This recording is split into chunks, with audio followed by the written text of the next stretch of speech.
का जो प्रैक्टिकल सुनाने का तरीका जो मैंने अनुभव किया, शायद आपने भी वही अनुभव किया होगा। क्लास नहीं लग रही थी कि भाई जी क्लास करा रहे हैं, क्या लग रहा था? परिवार के साथ बातचीत कर रहे हैं, है ना। तो क्लास तो हम हमेशा करते रहते हैं। दुनिया में भाषण करने वाले बहुत हैं, लेकिन भाषण देने वाले बहुत कम है। आज के टाइम की जो आवश्यकता हम देख रहे हैं दुनिया में, देखो चाहे आप ब्राह्मण परिवार के अंदर देखो, भाषण सुनना नहीं चाहते, है ना। बहुत भरा हुआ है, चाहे टीवियों में देख लो, चाहे मोबाइलों में देख लो, और आपस में कहीं चार व्यक्ति खड़े हैं, उनके भाषण सुन के हम परेशान हो जाते हैं, है ना। तो आवश्यकता किस चीज की है? भाषण देने की आवश्यकता है ना। तो भाषण देने के लिए क्या चाहिए? बाहर के भाषण को हमें खत्म करना पड़ेगा, तभी हम भाषण दे पाएंगे, ठीक है।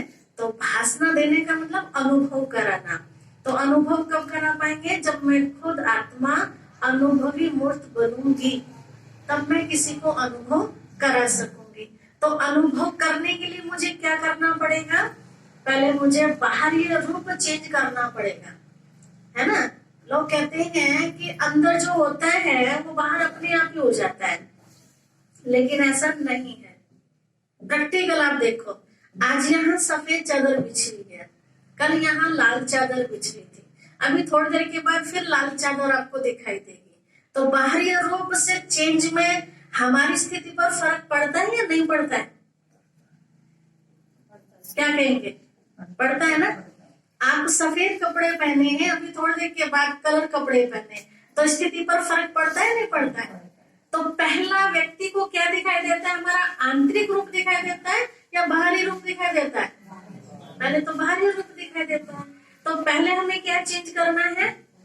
बाहरी रूप चेंज करना है। तो बाहरी रूप क्या चेंज करना है? जो बाबा ने कहा, बच्चे देखने का नजरिया चेंज कर दो, बोलने का तरीका चेंज कर दो, सुनने का तरीका चेंज कर दो, है ना। जब ये तरीके हमारे चेंज हो जाएंगे तो अंदर में मैं आत्मा सारी चेंज हो जाऊंगी, किसी को कहने की जरूरत ही नहीं पड़ेगी, है ना। हम स्कूल में भी जाते हैं लौकिक में, तो पहले वहां पढ़ाई की बात करते हैं या ड्रेस की बात करते हैं? अनुशासन की बात करते हैं। किसकी बात करते हैं? अनुशासन और प्लस ड्रेस की बात करते हैं। पढ़ाई तो बच्चा अगले दिन आके करता है ना। तो यहाँ भी हम बाबा के बच्चे बनते हैं, इस ईश्वरीय विश्वविद्यालय के अंदर आते हैं, तो पहला हमें क्या सिखाया जाता है? यहाँ भी अनुशासन, है ना, कि यहाँ किस तरह से आपको चलना है, व्यवहारिकता सिखाई जाती है। मुरली तो बहुत दिनों के बाद मिलती है ना, पूरा कोर्स हो जाता है, 10 दिन के बदले 15 दिन भी लग जाते हैं, तब हमें मुरली सुनने का चांस मिलता है। लेकिन उससे पहले हमारा वास्तविक स्वरूप क्या है वो हमें स्मृति दिलाई जाती है कि हम कैसे थे, कैसे बन गए, अब वापस हमें कैसा बनना है, उसके लिए यहाँ आपको आके क्लास करनी है। यही तो हम सब उनको इशारा देते हैं, ठीक है। तो बाहरी रूप हमारा कैसा होना चाहिए, जो लोगों को भी दिखना चाहिए। जो भाई जी के शब्दों में सुन रहे थे कि हम जो बोलते हैं, हम जो करते हैं, वो क्या लोगों को सचमुच लगता है ये ओम शांति वाली है, भगवान इन्हें पढ़ा रहे हैं, ये ईश्वर विश्वविद्यालय की स्टूडेंट है ना। तो उन्होंने प्रैक्टिकल अपने बताया कि गली मोहल्ले के जो बच्चे हैं क्या कह के बोलते हैं उन्हें? ओम शांति कह के बोलते हैं ना। तो ओम शांति कह के क्यों बोला? क्योंकि उनका कुछ दिखाई दे रहा है ना। किसी दूसरे को तो ओम शांति नहीं करते बच्चे, उन्हीं को क्यों कर रहे हैं? कुछ दिखाई दे रहा है कि ये उनसे अलग है। और वैसे भी भाई जी की सूरत मूरत को देख के भी हमें क्या लगता है? सच में ही वो शांत स्वरूप आत्मा है ना। प्रैक्टिकल देख रहे हैं ना। तो क्या हम सब ऐसा नहीं कर सकते? कर सकते हैं ना। तो आज का जो ये संगठन बाबा के घर में इकट्ठा किया है, आज एक नया रजिस्टर बनाएंगे। उस रजिस्टर में सबको अपने दिल से, है ना, बंधन किसी को नहीं है, अपनी स्वेच्छा से उसमें नाम लिखाएंगे।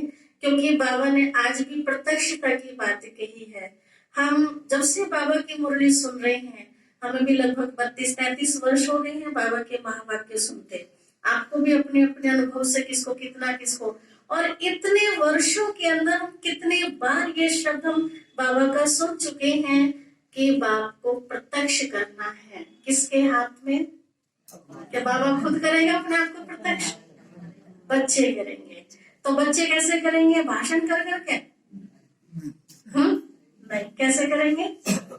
हाँ, अपनी चाल चलन से करेंगे ना।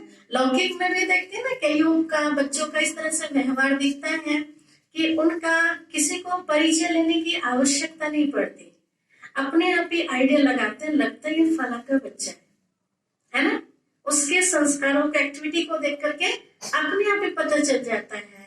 तो हमारी भी चाल चलन व्यवहार इस तरह का हो कि लोगों को हमें बताना ना पड़े कि आखिर हम किसके बच्चे हैं, आखिर हम कौन से विद्यालय के स्टूडेंट हैं, ये किसी को बताना ना पड़े, अपने आप ही उनको समझ में आ जाए।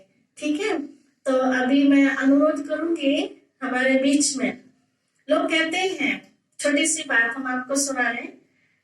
कई पूछते हैं भगवान आपको मिला है, भगवान से आप पढ़ाई कर रहे हैं, आपने जीवन में इतना बड़ा महापरिवर्तन किया है, आपको क्या मिला है? ऐसे कई पूछते हैं आपको क्या मिला है। तो क्या मिला है उसकी लिस्ट तो हम आपको खोल कर दिखा नहीं सकते क्या मिला है, लेकिन एक मोटे रूप से हम आपको बता सकते हैं कि हमने क्या प्राप्त किया है। जब हम फलावा में आए थे, बाबा को प्रत्यक्ष करने का जो संकल्प लिया था, तो उस समय हम अकेले थे, और आज हमारे सामने इतना बड़ा ब्राह्मण परिवार है। सबसे बड़ी प्राप्ति हमने ये की है। उस समय हम सोचते थे कि कोई मेरठ से आए, मोदी नगर से आए, दिल्ली से आए, है ना, हमारे यहाँ भी आकर के कोई दो शब्द हमारे भाई बहनों को सुनाए। लेकिन आज ये बात मैं बड़े गर्व से कह सकते हो कि हमारे एक एक बच्चे के हाथ में अगर ये माइक दे दिया जाए तो हमें घड़ी देखनी पड़ती है कि कब ये माइक को वापस लौटाए। ठीक है, तो उसमें से एक नहीं सभी हैं, है ना। एक एक का नाम लेंगे तो बहुत टाइम चला जाएगा, बाबा भी एक एक का नाम नहीं ले पाते, संख्या इतनी लंबी है ना। तो थोड़ा थोड़ा सा मौका सभी को मिलेगा। तभी मैं अन्नू बहन से अनुरोध करूंगी, तो शेरनी शक्ति है यहाँ फलादा सेंटर की, आएंगे अन्नू बहन।